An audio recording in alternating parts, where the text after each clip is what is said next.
International standards తో quality education అందిస్తుంది futuristic edu initiatives.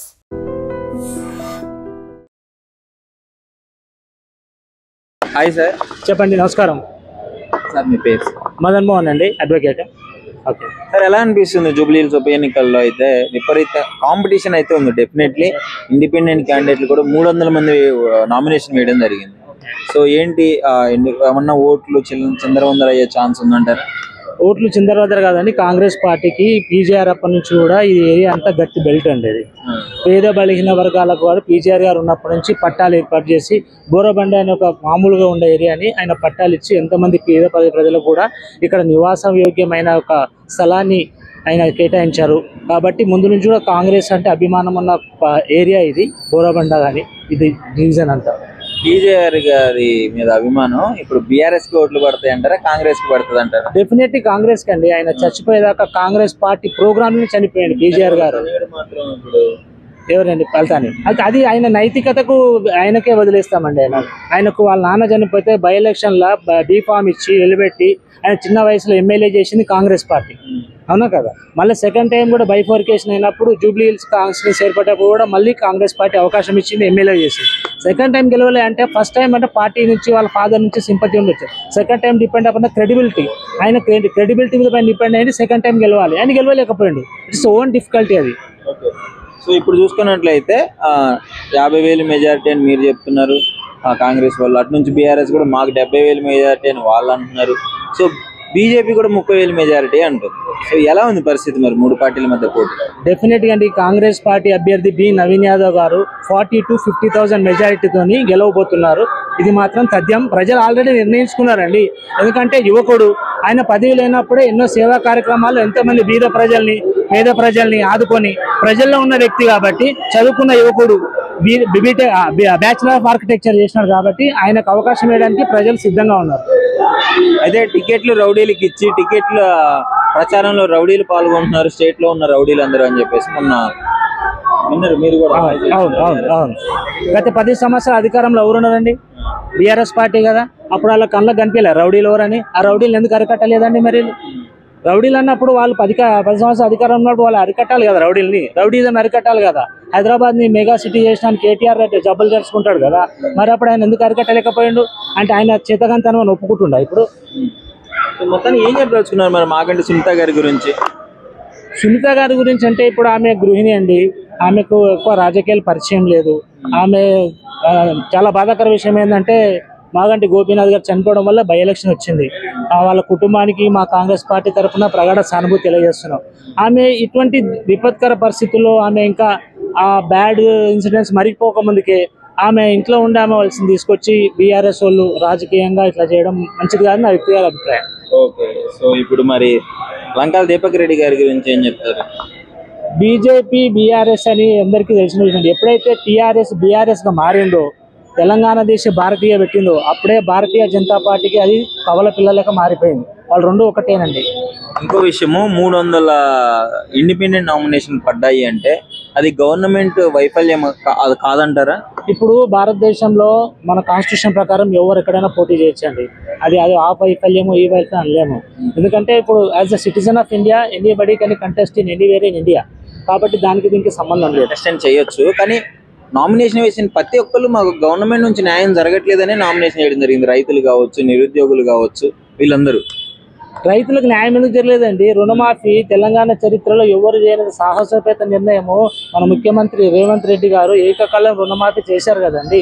రైతులకు 21,000 కోట్ల రూపాయల రుణమాఫీ చేసిన రైతులకు చేసిన రైతు ప్రభుత్వం కాంగ్రెస్ పార్టీ. ఇంకా రైతులకు వ్యతిరేకత ఎక్కడుంది? రైతు బీమా ఇస్తున్నాము, రైతు భరోసా ఇస్తున్నాము, సన్న ఓట్లకు 500 రూపాయల బోనస్ ఇస్తున్నాము, ఈవెన్ తడిచిపోయిన ధాన్యాన్ని కూడా కొనుక్కోమని చెప్పి రేవంత్ రెడ్డి గారు చెప్తున్నారు. ఇంత వేగంగా కూడా రైతుల వ్యతిరేకత ఎట్లుందండి? ఇంత రైతుల వ్యతిరేకత ఉంటే మిగతా డిస్ట్రిక్ట్లతోనే కదండి మన కాంగ్రెస్ పార్టీ వచ్చింది. ఆ రైతులు ఓట్లేస్తేనే కదా మేము ప్రభుత్వం ఏర్పాటు చేశాము. ఇప్పుడు అదే కదా, ఇప్పుడు అది మాటలు చెప్పి గెలిపించినారు అని చెప్పేసి వీళ్ళు బీఆర్ఎస్ వాళ్ళు స్టేజ్ల మీద చెప్పుకోవడం జరుగుతుంది, అటు నుంచి బయటికి కూడా రావడం జరుగుతుంది. మాయమాటలు రుణమాఫీ చేస్తామని రైతులకు మాట ఇచ్చిన ప్రకారము వచ్చిన 9 నెలలని రుణమాఫీ సంవత్సరం లోపల చేస్తానని 9 నెలలనే వరంగల్ డిక్లరేషన్ లో ఇచ్చిన ఒక మాట రాహుల్ గాంధీ ఇచ్చిన ప్రకారం రుణమాఫీ చేశారు కదండి. ఇక మాయ మాట్లాడే చెప్పినాము. చెప్తున్నారు ఇప్పుడు గవర్నమెంట్ ఫెయిల్యూర్ అయిపోయింది 2 years లోనే అని చెప్పి వాళ్ళందరికీ మీరు ఏం చెప్పదలుచుకున్నారు? గవర్నమెంట్ ఫెయిల్యూర్ అనేది ఏడ చూడాలండి? ట్యాక్స్ కలెక్షన్ లో చూడాలి, బయట ఇండస్ట్రీస్ వచ్చే దాంట్లో చూడాలి. మీరు ఒకసారి డిఫరెన్సియేషన్ చూసుకోండి. ఈ 2 years లో ఎన్ని ఇండస్ట్రీస్ వచ్చాయి హైదరాబాద్ కి. రీసెంట్లీ మొన్న పోయిన నెలలో చూసుకోండి, జిఎస్టీ పోయిన నెల కంటే పోయిన సంవత్సరం కంటే ఈ సంవత్సరం హైక్ అయింది. డెవలప్మెంట్ లేదని ఎట్లా అంటారు చెప్పండి? ఇప్పుడు ట్యాక్సులు పడిపోయినాయా? ఇండస్ట్రీస్ రావట్లేదా? పోయిన ఉన్న ఇండస్ట్రీస్ పోతున్నాయా? అప్పుడు అనాలే డెవలప్మెంట్ ఆగిపోయింది, డెవలప్మెంట్ అవ్వట్లేదు అని. నా పేరు దేవరెడ్డి మస్తాన్ రెడ్డి. నేను 116 అల్లాపూర్ డివిజన్ కాంగ్రెస్ పార్టీ నుంచి ఈ కళ్యాణ్ నగర్ కాంగ్రెస్ పార్టీ తరఫున పనిచేయడానికి వచ్చాను నేను. ఏంటి మరి ఎలా ఉంది? చాలా బాగుంది. మన కాంగ్రెస్ పార్టీ సోనియా గాంధీ, రాహుల్ గాంధీ మరియు రేవంత్ రెడ్డి గారి ఆశీస్సులతో వాళ్ళంతా నిర్ణయించి పార్టీ నవీన్ అన్న గారికి టికెట్ ఇవ్వడం జరిగింది. అన్న ఏంటంటే ఇక్కడే పుట్టి పెరిగాడు, బాగా ఎడ్యుకేటెడ్ పర్సన్ మరియు యువకుడు, కార్యకర్తలకు ప్రజలకు అందుబాటులో ఉంటాడని పార్టీ డిసైడ్ చేసి నవీన్ అన్న గారికి టికెట్ ఇవ్వడం జరిగింది. అపోజిషన్ నుంచి వచ్చే కామెంట్స్ కానీ వాళ్ళు చేసే మాటలు మీకు వినిపిస్తుంది. ఆల్రెడీ అన్న ప్రజల్లో ఉన్నాడు, పదవి ఉన్నా పదవి లేకున్నా ప్రజలకు పనిచేస్తున్నాడు. కాబట్టి కాంగ్రెస్ పార్టీ గుర్తించి ఆయనకి ఇచ్చారు. రాజకీయాలు అన్నాక విమర్శలు చేస్తారు. బీఆర్ఎస్ పార్టీలో ఉన్న రౌడీలు ఈయన కాదు, అసలు ఈయనకేం సంబంధం లేదు. ఏదో పట్టుకొని ఆయన రౌడీలు పేర్లు చెప్తారా? పేర్లు వ్యక్తిగతం చెప్పొద్దు, కానీ ఏదైనా ఈయన కాదు, కాకపోయినా కానీ వాళ్ళు అట్లా బ్లేమ్ చేస్తున్నారు. ఒక మనిషిని ఏదో రకంగా వాళ్ళు విమర్శించాలని విమర్శిస్తున్నారు. ఈయన నేను కాదు అని ఈయన ప్రూవ్ చేసుకుంటున్నాడు కదా. వాళ్ళు ఏదైనా ఉంటే ఆధారాలు చూపెట్టాలా? ఏం ఆధారం లేకుండా మనం ఏదైనా మాట్లాడచ్చు. అంటే నవీన్ గారు స్టార్టింగ్ ఒక పార్టీ నుంచి చేసి మళ్ళీ ఇండిపెండెంట్ చేసి మళ్ళీ ఇప్పుడు కాంగ్రెస్ నుంచి చేసి అంటే ప్రజలు ఏమన్నా అంటే ఆలోచించే ఛాన్స్ ఉందంటే నిలకడలేదు, గెలవట్లేదు, ఏంటి కారణం అని? ఆయన ఇంట్రెస్ట్ తో ప్రజలకు సేవ చేయాలని పార్టీలకు సంబంధం లేకుండా చేస్తున్నారు. అది హైకమాండ్ గుర్తించింది. జూబ్లీ హిల్స్ లో మనకు నవీన్ గారే కరెక్ట్ క్యాండిడేట్ అని కాంగ్రెస్ పార్టీ డిసైడ్ చేసి ఆయన అయితే పార్టీకి న్యాయం చేయగలుగుతాడు, ప్రజలకు న్యాయం చేయగలుగుతాడు, పార్టీ కోసం పనిచేస్తాడని ఆయనకి ఇవ్వడం జరిగింది. ఆయన చెప్పండి, మెరిసిపోతున్నారు. ఏంటి మెరిసిపోతాం, కలకల్లాడుతుంది మాకు. మా పార్టీ మాకు ఎట్టి పరిస్థితుల్లో నవీన్ యాదవ్ గెలిపించుకోవాలని ఇంటింటి సర్వే చేసినా కూడా కరెక్ట్ గా వస్తున్నది. నా పేరు కనకయ్య అండి, కనకయ్య ముదిరాజు. నేను పీజేఆర్ ఉన్నప్పటి నుంచి పార్టీకి పనిచేస్తాను. నా జీవిత చరిత్ర ఇప్పుడు నాది దగ్గర 58-60 సంవత్సరాలండి. 60 సంవత్సరాల నుంచి కూడా కాంగ్రెస్ పార్టీ పనిచేస్తున్నాను. ఇప్పటి వరకు ఏ పార్టీ మారకుంటూ అంత నమ్మకం పార్టీ అంటే. పార్టీకి అతీతంగా మాట్లాడుకున్నామా కొద్దిసేపు? చెప్పండి. ఇప్పుడు ఏంటి మీరు జెన్యూన్ చెప్పండి, కాంగ్రెస్ పార్టీ 2 ఏళ్లలో సక్సెస్ అయిందంటారా, ఫెయిల్యూర్ అయిందంటారా? 100% సక్సెస్ అవుతుంది. ఎందుకంటే ఇప్పుడు ఆల్రెడీ 50% సక్సెస్ అయినట్టే. ఇంకా 50% ఇంకా 2 సంవత్సరాల్లో మీరు చూడండి. ఎవరు ఊహించని విధంగా మా ముఖ్యమంత్రి రేవంత్ రెడ్డి గారు మామూలు డెవలప్మెంట్ కానీ తెలంగాణ అంటే రూపురేఖ లేదు. కేసీఆర్ చెప్పి దొంగ మాటలు చెప్పి మా అప్పుడు అధికారంలో వచ్చి 10 ఏళ్లలో ఏం చేసిండో హైదరాబాద్ చుట్టుపక్కల భూములన్నీ కానీ, పల్లెటూరులో గరీబుల భూములు కానీ, ఏది సర్పంచ్ నుంచి మొదలు పెడితే ఎమ్మెల్యేలు మినిస్టర్ల దాకా ఎవ్వరి భూములు కాపాడలేదు. అందరి కబ్జా. ఏదో భయపెట్టించి మీకు రోడ్ వైండింగ్లో పోతుంది, దాంట్లో పోతుంది, దీంట్లో పోతుంది భయపెట్టించి బై నంబర్లు వేసుకుంటూ వాళ్ళ భూములు కబ్జా చేసుకుంటూ రైతులను మోసం చేసి ఇన్ని రోజులు పబ్బం గడుపుకున్నారు. ఇప్పుడు మాత్రం ఆ రకంగా వాళ్ళు దోపిడీ చేసి కబ్జాలు చేసి ఆ రకంగా వాళ్ళు దోచుకున్న వాళ్ళు. కానీ ఇప్పుడు నవీన్ యాదవ్ యువకుడు, వాళ్ళ నాన్నది ఎప్పుడో ఏదో చిన్న పేరు ఉన్నదాన్ని దాన్ని అడ్డం పెట్టుకొని ఆయనను బదనాం చేయడం తప్ప ఏం లేదు. యువకుడు, మంచి వ్యక్తి, చదువుకున్నవాడు, కష్ట సుఖాలు లేదో అందరినీ తెలిసినవాడు. ఆ రకంగా ఆయనకు 100% మేము గెలిపించుకుంటామండి. పథకాలు ఇచ్చి కూడా పాపం రిటర్న్ తిట్లు పడుతున్న ప్రభుత్వం అని చెప్పేసి ఎంతో మంది కామెంట్లు చేస్తున్నారండి. ఆ ఫ్రీ బస్ ఇచ్చినారు, ప్రజలు మహిళలందరూ కొట్టుకొని చచ్చిపోతున్నారు, ఇచ్చిన పథకం ఒకటి పూర్తిగా ఇవ్వలేదు, ఇచ్చింది కూడా తిట్లు పడుతున్నాయని అని అంటున్నారు. అయితే దాని గురించి ఏంటంటే ఒకప్పుడు టీఆర్ఎస్ ఉన్నప్పుడు ఏదో 3 లక్షల కోట్లు 4 లక్షల కోట్లు అప్పు చేసిందని అనుకున్నారు. తీరా చూస్తే కష్టపడి ఏదో పార్టీ అధికారంలోకి వచ్చిన తర్వాత, కాంగ్రెస్ పార్టీ అధికారంలోకి వచ్చిన తర్వాత ఇంట్లోకి వచ్చి చూస్తే, ఇప్పుడు సపోజ్ గవర్నమెంట్లోకి వచ్చి చూస్తే ఏమీ లేదు. ఏదో పల్లెటూళ్ళలో తమాషాగా మాట్లాడతారు చూడు, గిన్నెల బోగులు మొత్తం నాక్కొని వెళ్ళిపోయాడు అన్నట్టుగా ఆ రకంగా మొత్తం ఊడ్చి తెల్లార్చుకొని మొత్తం నాక్కొని ఉన్న మినిస్టర్లు కానీ ఏది గవర్నమెంట్లో లేకుండా చేసిపోయారు. ఆయన వచ్చింది కొత్తగా, రేవంత్ రెడ్డి గారు కొత్తగా వచ్చి దీనికి 2 సంవత్సరాలు ఇంత పూర్తిగా నడిపిస్తుందంటే మామూలు గ్రేట్ కాదు. ఆ రకంగా సన్న బియ్యం ఇప్పిస్తున్నాడు, బస్ ఫ్రీ చేశాడు, మహిళలకు ఇప్పుడు ఏదో 2500 అన్నారు. ఎక్కడికి వెళ్ళి తెస్తారండి? ఉన్నదంతా అప్పు చేసిపోయి వెళ్ళిపెట్టిపోయాడు. ఆ బరువు బాధ్యత ఆయన మీదనే పడ్డది కదా. లో కంపల్సరీ 100కి 100% నవీన్ యాదవ్ గారు గెలుస్తున్నారు.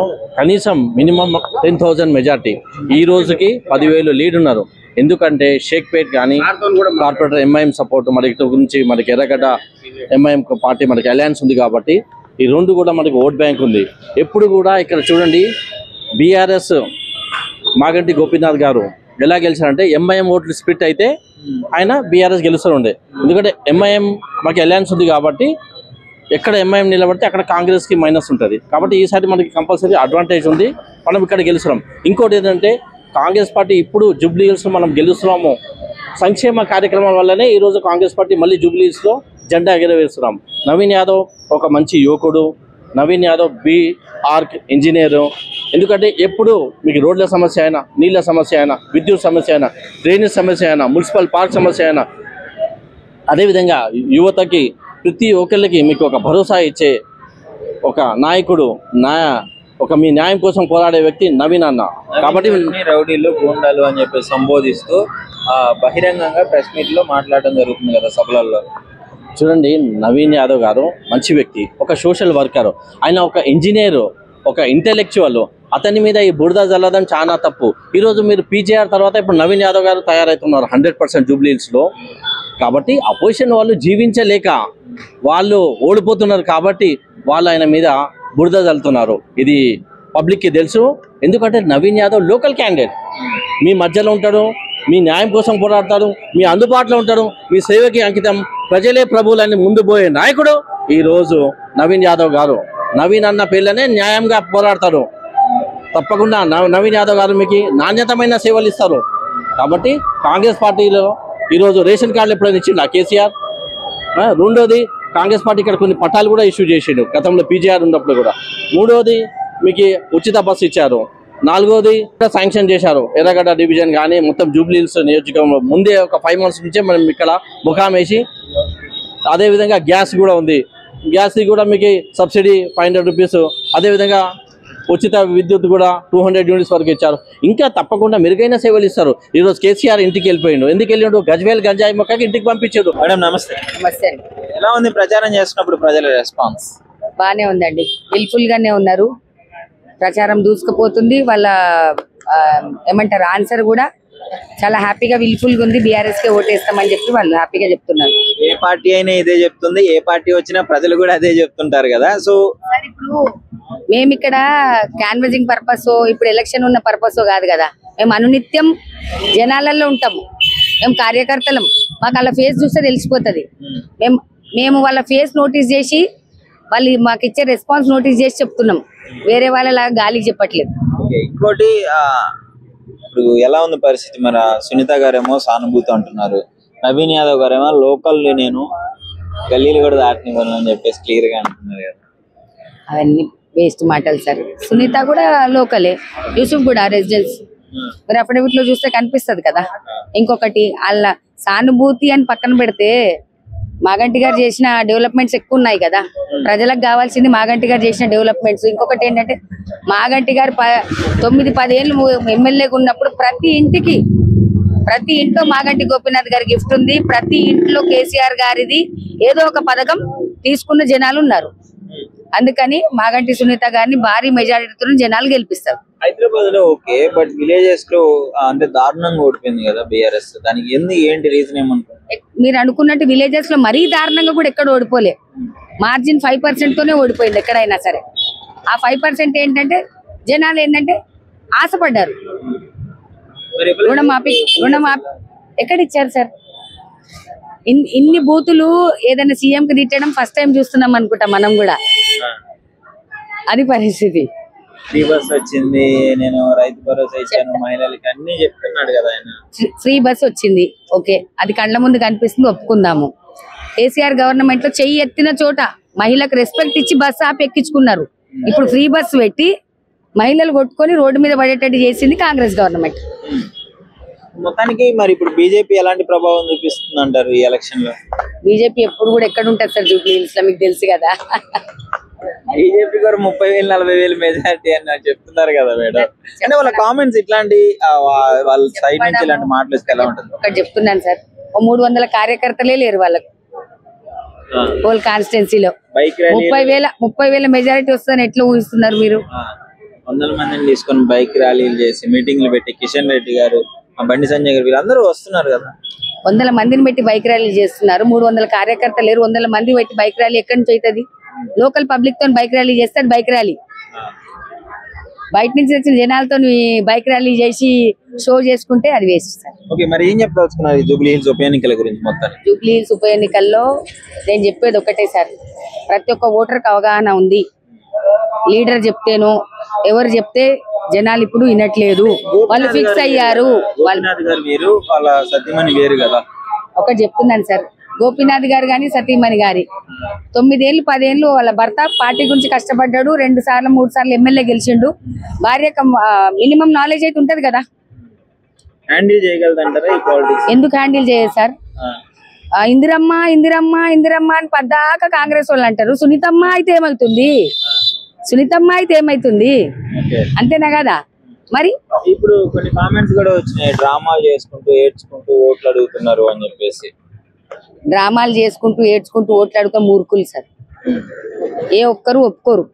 మీరేమన్నా చెప్పదలుచుకున్నారా సునీతమ్మ గారికి ఎంత మెజారిటీ వస్తుంది ఏంటి అని? సార్ మాకైతే భారీ మెజారిటీ వస్తుంది సార్. మేము 30,000 మెజారిటీతో మేము గెలవబోతున్నాం sir Jubilee Hills seat. And for more videos, please subscribe to iDream. Please subscribe to iDream. Please subscribe iDream. And please subscribe to iDream. For more videos, subscribe to iDream. please like, share and subscribe to the channel. Congratulations, iDream. Subscribe to iDream. Subscribe to iDream.